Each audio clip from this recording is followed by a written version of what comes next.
Bună dimineața și bine v-am regăsit la podcastul Drumul spre 50. Sunt în studioul ionuțjarca.ro din Oradea, alături de prietena mea, Kingo Sebeștean. Oh, mulțumesc! Bună dimineața, cum ești astăzi? Mulțumesc! În pink. În pink, văd. Da. E ceva deosebit astăzi? Sau? Nu, îmi place foarte mult roz, să văd și viața în roz, dar am foarte multe haine în negru și roz. Ador. Bine, îți și stă bine și te prinde bine. Mulțumesc. Și negru frumos. și roz. Mulțumesc. Kingo, am povestit cu tine până acum în podcastul Drumul spre 50 foarte multe aspecte. Am văzut inclusiv partea de ghete, ce înseamnă gheata, am văzut partea de instructori, cum ajung ei să fie instructori, cum ajung să fie traineri. Și știu că ai avut un proiect deosebit imediat când ai venit în Oradea, sau nu știu dacă cu acel proiect ai venit în Oradea de fapt. E vorba despre studiul Capo, care l-a desfășurat, deja sunt 3 ani de zile de atunci, intrăm pe al 4-lea, de care aș vrea să discutăm un pic mai multe astăzi în acest episod al podcastului. Și aș vrea să te întreb, să începem așa, simplu, de ce s-a născut studiul Capo? Și cum s-a născut studiul Capo? Am avut totdeauna un vis.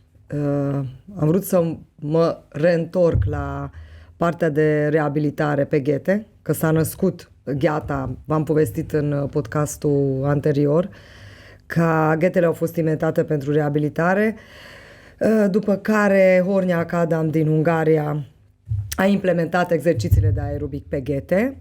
El a fost inventatorul programelor, primul program pe ghete, programul care am început să predăm în săli.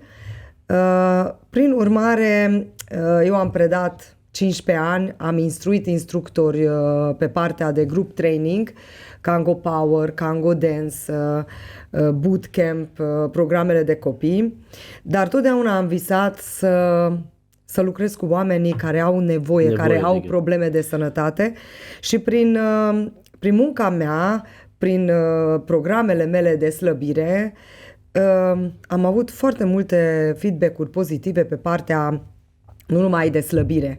S-a întărit musculatura spatelui, foarte mulți care n-au putut să alerge înainte au început să facă sport cu ghetele. Deci s-au întâmplat foarte multe lucruri frumoase pe care am vrut să și demonstrez. Ca să demonstrez trebuia să fac un studiu. În 2018... Asta vreau să întreb, ce scop a avut până la urmă acest studiu? Înțeleg că ai vrut să aduci înapoi gheata de la partea doar de sport, de distracție, da. Ai vrut să o aduci către scopul ei inițial, către scopul ei pentru care a fost gândită și ai și vrut să demonstrezi niște beneficii. Mă gândesc că asta ai încercat să faci cu ea. Da. Deci în 15 ani, prin programele al firmei, să zic așa, al educației head office, au fost instruiți foarte mult instructori, dar și instructori care n-au avut diplomă și au stricat, să zic așa, un pic piața, adică ne-au stricat munca care făceam corect exercițiile. Am înțeles. Am avut 3-4 ani în care trebuia să demonstrez că ghetele au beneficii. Pentru că foarte mulți care au încercat unde nu trebuia, au suferit, au avut probleme de sănătate. Și au făcut singur problemele astea. Au început să doară genunchii de la ghete. Asta pentru că erau folosite incorect. Exact. Și m-am gândit foarte mult ca noi, instructorii și toți cei care facem corect, trebuie să demonstrez că are beneficii și trebuie făcut corect. În fiecare an, în 15 martie, organizez un eveniment caritabil, le-am numit Kango Jumps pentru viață, în care organizez un eveniment mare, în care sunt invitați prezenteri, traineri din mai multe țări și toți banii adunați din eveniment donez pentru copii bolnavi de cancer, colaborez cu Asociația Mame din București și în fiecare an, în martie, este un eveniment internațional. Așa s-a întâmplat și în 2018, când am adunat 10.000 de euro și urma să organizez din nou. Iar totdeauna în perioada asta Facebook-ul e plin cu eveniment și Așa a aflat doamna doctor Olivia Ligia Burtă din Oradea, care m-a sunat și m-a întrebat dacă aș putea să vin la Oradea, să ajutăm. A avut două studente care aveau leucemie, dacă pot să vin și să organizăm un eveniment, să ajutăm fetele. Și așa ai ajuns tu la Oradea? Da. Așa am început să organizăm cu doamna doctor evenimentul caritabil. Din păcate a murit o fată dintre fetele care erau bolnave și n-am mai putut să continuăm organizarea evenimentului, dar am vorbit foarte mult, am început să vin în Oradea, doamna doctor era interesat de Kango Jumps, am povestit despre visul meu să fac un studiu în care am nevoie de medici cu care să pot dovedi medical beneficiile ghetelor. Doamna doctor și foarte repede a făcut o echipă. Ai pornit. Așa am cunoscut pe doamna doctor Pușa Dorina Fărcaș și pe domnul doctor Alin Iova. Numele nostru, Capo, Kinga, Alin, Pușa, Olivia, este proiectul. Și inspirat. Da. Foarte frumos. Capo, studiu medical în care am făcut public ca în Oradea și în jurul Oradei toți cei care au probleme de sănătate sunt bineveniți în studiu și începeam din ianuarie în 2018. Și câți participanți ați adunat până la urmă? Surprinzător, 380 și ceva de persoane s-au înscris în studiu. Noi am acceptat 100 de persoane, adică am ales 100 de persoane. O triere, da, practic. Da, am ales 100 de persoane. Și... Așa, fiecare persoană avea probleme medicale multiple, să zic așa, obezitate cu diabet, obezitate cu probleme de spate, de genunchi. Și așa s-a adunat 100 de persoane. Și ce ați urmărit, de fapt?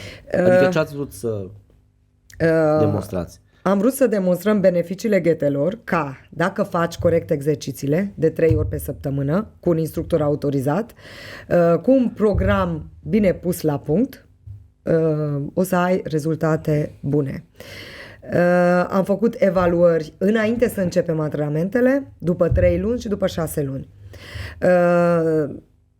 Au reieșit niște rezultate fenomenale și am avut 100 de persoane care nu numai de 3 ori, de 5 ori au venit la Kango Jumps săptămânal, în afară de antrenamentele pe care trebuie să mulțumesc pentru Fit for You Oradea, care m-a primit cu brațele deschise.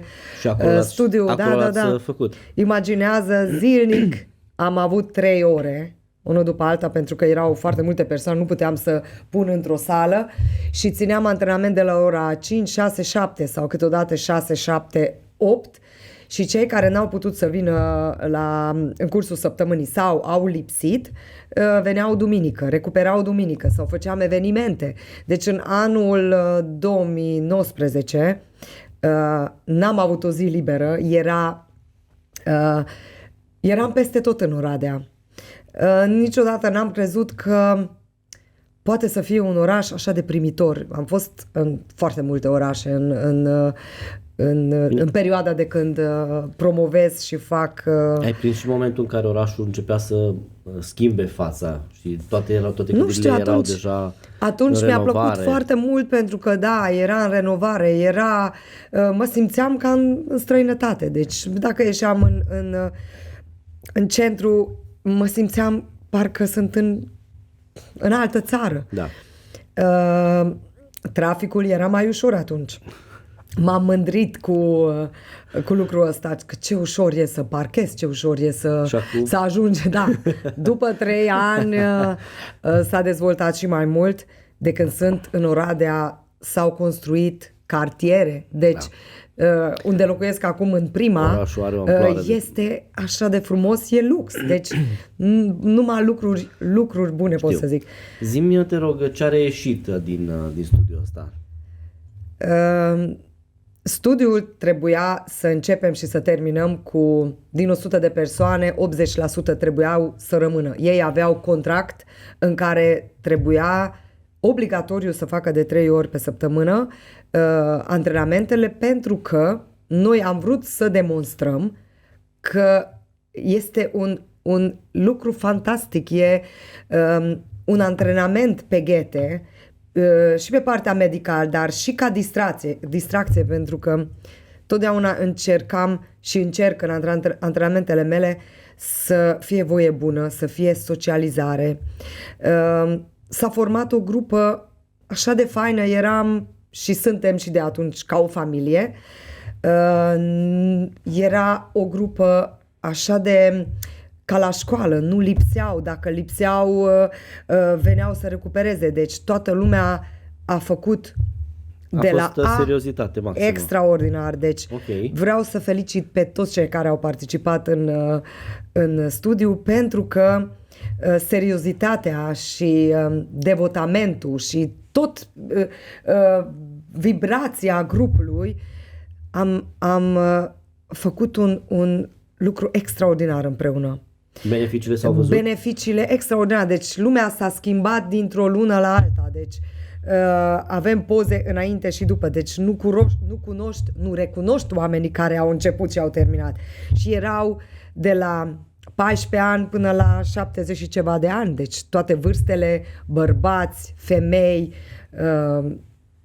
cum v-am spus, cu diverse probleme și toată lumea a făcut până la final. Ce aveți de gând să faceți cu rezultatele astea? Cum vă gândiți să le cuantificați? Pregătim o carte despre studiu, despre fiecare persoană în parte, pentru că vreau ca acest studiu să ajute pe toți cei care sunt instructori sau sunt clienți sau au probleme de sănătate să-și regăsească în cartea respectivă. Dar mai mult, cum am început cu echipa mea, cu instructorii și toți cei care facem parte din comunitatea noastră Reboundologie, să ne ajute să arătăm cât de benefic e să folosești ghetele pentru a îmbunătăți funcțiile, adică cum am vorbit despre beneficii mai înainte, întinerește, înalță, tonifiază, slăbește, toate beneficiile frumoase o să fie în carte, după care vrem să introducem în spitale și vrem ca la universitate, la kinetoterapie, să fie introdus partea de recuperare pe ghete. Practic redați ghetelor scopul lor inițial pentru care au fost create, de fapt. Deci ne-am întors acolo unde ghetele au fost inventate. La medical până la urmă. Am înțeles. Când preconizați că va fi gata proiectul cu cartea și cu... Ne-a intervenit pandemia pentru din că păcate, am lucrat foarte mult și încă ne-a blocat. Știu foarte bine, durează cu tipografiile, cu pozele, cu testimonialele, dar finalizăm anul viitor, cred că prin martie o să fie tipărit cartea. Anul viitor sau anul acesta? Anul acesta, în 2023, scuză-mă. Știi că am trecut în 2023. Dar vezi că încă nu m-am obișnuit cu anul viitor, viitor. Martie 2023 o să publicăm cartea. Suntem gata cu manualul care o să fie un alt proiect pe care toți instructorii care au facultate de sport poate să implementeze în sălile lor. Toți instructorii care vor să învețe partea asta medicală o să le pregătim. Echipa mea, doamna doctor Olivia Pușa și Alin, o să fie pe partea medicală, iar eu o să predau partea teoretică și fizică, exercițiile, poziția corectă și așa mai departe.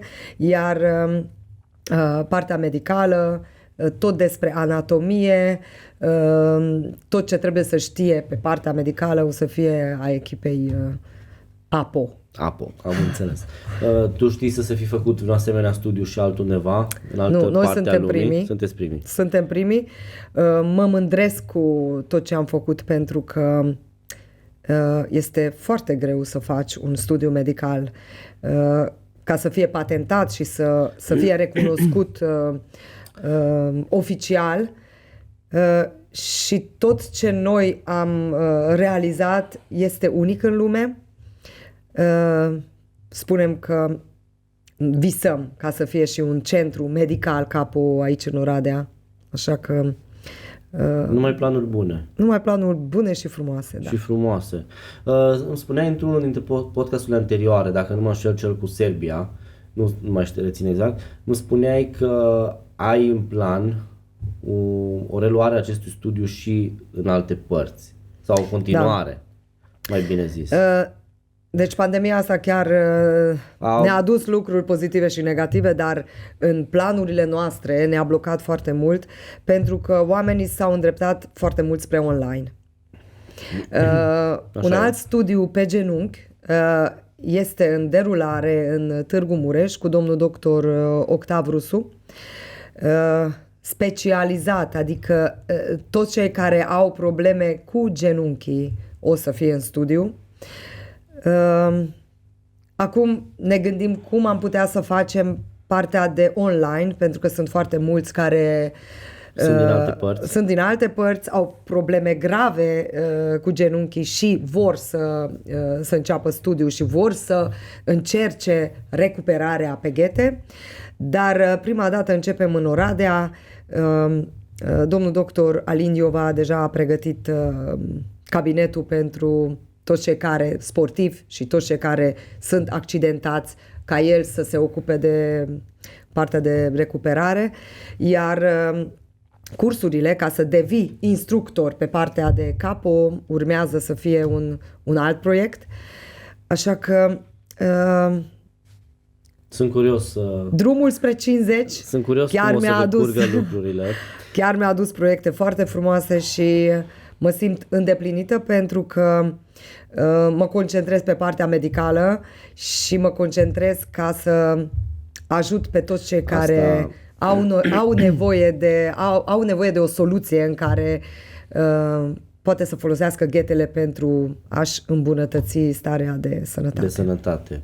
E foarte frumos ceea ce faceți și îți doresc să continui toate aceste proiecte și chiar să dezvolți și alte proiecte și mai mari și mai frumoase. Noi o să ne oprim aici cu discuția, pentru că data viitoare vreau să discutăm despre un alt mega proiect al tău. Este vorba despre cel Guinness World Record.